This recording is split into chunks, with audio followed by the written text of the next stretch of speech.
Chapter 1. A Bid for Silence. The sun scorched the roofs of Silver Hollow, a forgotten speck of a town choking on dust and greed.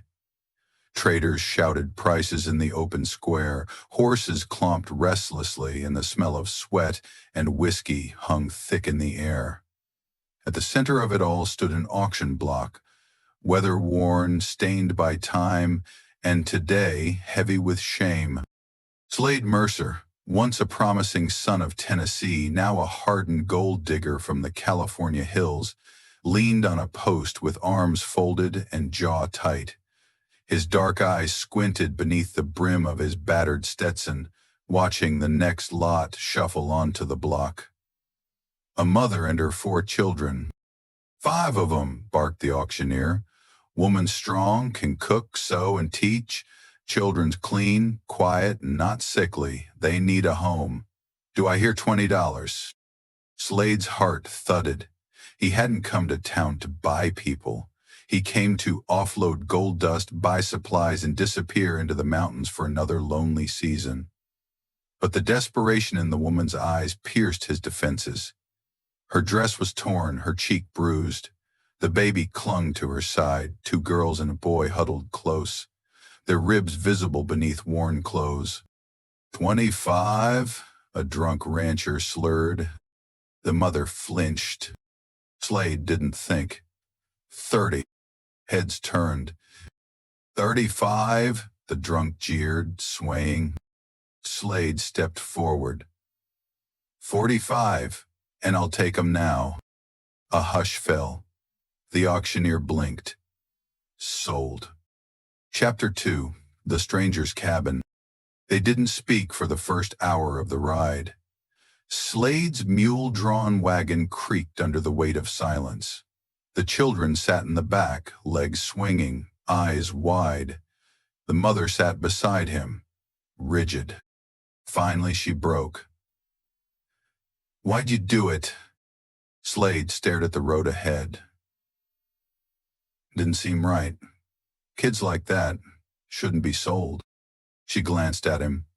"You could have just walked away." He shrugged. "Did that once, never sat right after." The woman studied him. "My name's Mira. That's Ellie, Clara, Ben, and the baby's June."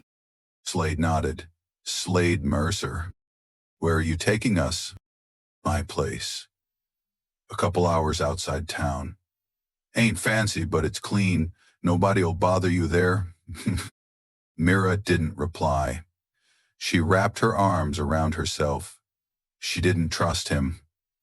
But something about his worn face, the way he didn't look at her like she was broken goods, gave her a reason to breathe. Chapter 3. Shadows and Sparks. Slade's cabin was built against the pine woods, tucked away from the world. It had 1 large room, a fireplace, and a small barn. He'd always lived alone, until now.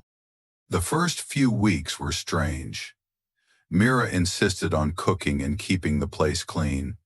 The children helped with the animals and tended a rough garden. Slade, unused to noise and chatter, found himself waking to the sound of giggles or baby June's cries, and oddly, didn't mind. But Mira was haunted.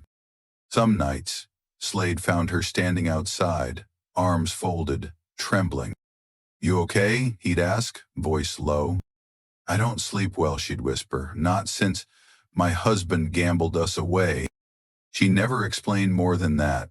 Slade never pushed, but in quiet ways, by chopping extra wood, by bringing her wildflowers without a word, he tried to tell her she wasn't alone anymore.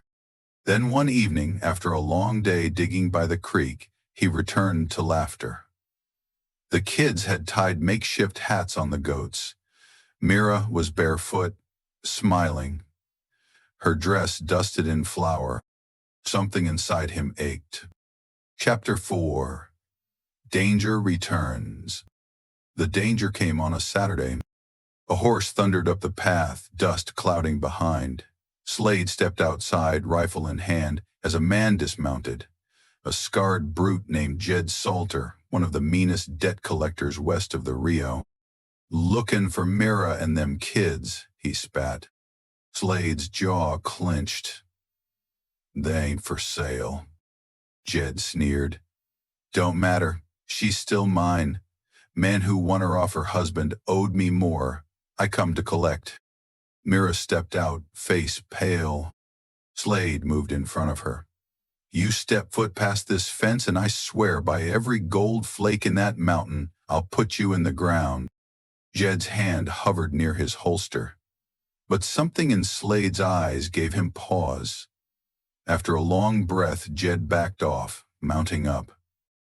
"You made yourself an enemy, Mercer," he hissed. "I'll be back." And he rode off, leaving only the storm behind. Chapter 5. The Fire Within. That night, the family clung tighter to one another. Slade sat by the fire, polishing his old revolver. Mira knelt by the hearth, quiet. "You shouldn't have done that," she said. "I should have done it," he replied. "What if he kills you?" Slade looked up. "Then I'll die protecting something that finally makes me feel like I ain't just digging holes in the earth." Mira stared at him, eyes glistening. "You think we're worth that?" "I know you are." The fire crackled. Slowly she crossed the room and sat beside him. Their hands brushed, and stayed there. Chapter 6. Loyalty, forged in lead. 3 days later, the cabin was attacked just before dawn. Jed came back with 2 men, guns drawn. They tried to set the barn ablaze and fire through the windows. Slade, already awake, opened fire with precision forged in years of solitude. He dropped one attacker. Mira, shielding the children behind the stone fireplace, held a pistol Slade had taught her to use. Jed burst through the door. Slade tackled him, and the 2 men crashed into a table. Fists, curses, and splinters flew. Jed reached for a knife, but Mira was there. Her hand shook. Smoke rose from the pistol. Jed lay still. Slade coughed, blood trickling from his lip. Mira dropped the gun. They stared at one another. And then she collapsed into his arms, sobbing. Not in fear. In relief. Chapter 7. A Place Called Home. Spring came early that year. The children bloomed like wildflowers, finally free to laugh without fear. Ellie took to reading old books Slade had forgotten he owned. Clara started sketching birds. Ben followed Slade everywhere, asking questions about prospecting. Baby June said her first word, "Papa." Slade choked when he heard it. Mira planted herbs by the window and sewed dresses out of old cloth. And sometimes she and Slade sat on the porch in silence, just watching the wind. One evening, under the peach-colored sky, Slade said, "You're free now. You don't owe me anything." Mira smiled. "Maybe not, but I want to stay." He looked at her, hand reaching out. "With me?" She placed her fingers in his, soft and certain. "With us." Epilogue. Gold worth more than dust. Years later, Silver Hollow forgot Jed Salter. It forgot the auction block and its shame. But the legend of Slade Mercer, the quiet gold digger who found something richer than veins of ore, lived on. He never struck it big in the mines, but he found a family. He became the father he never thought he could be. And that kind of gold never runs out.